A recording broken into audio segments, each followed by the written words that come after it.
Corrugated tin shacks, mold-covered walls, filthy squat toilets.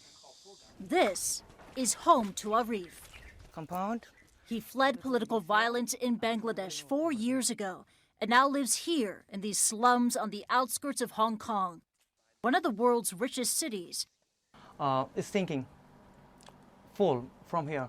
Arif shows us his room, all he says he can afford with a government rent allowance of $150 a month.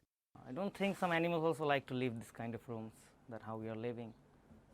But we have no choice, we must have to live here. Arif and the others who live here are just a few of the roughly 6,000 asylum seekers in Hong Kong.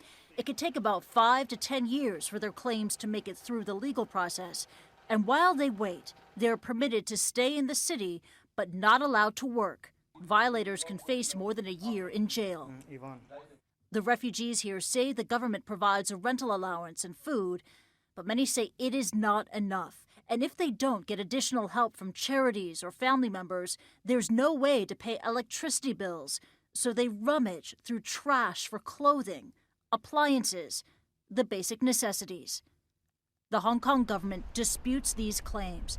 In a statement provided to CNN, it says it provides temporary accommodations, food, clothing, and other basic necessities.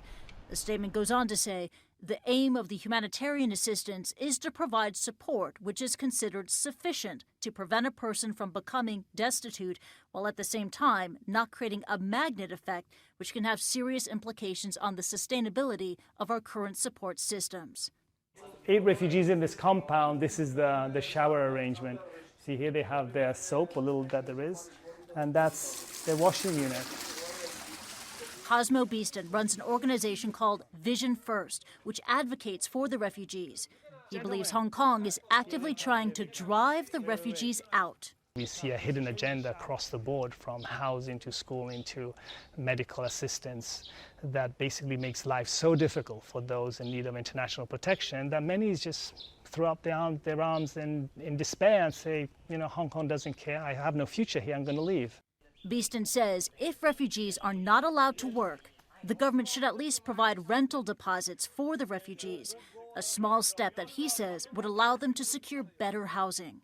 If you're not helping them financially and if they're not allowed to work, obviously this is not the job of the charities to move thousands of refugees into apartments. This is a task that only the government can fulfill. It is a change Arif believes is sorely needed. Though he fled Bangladesh in fear for his life, he now says death would be better than living like this. We're just wasting our life here, nothing more. Christy Lustout, CNN, Hong Kong.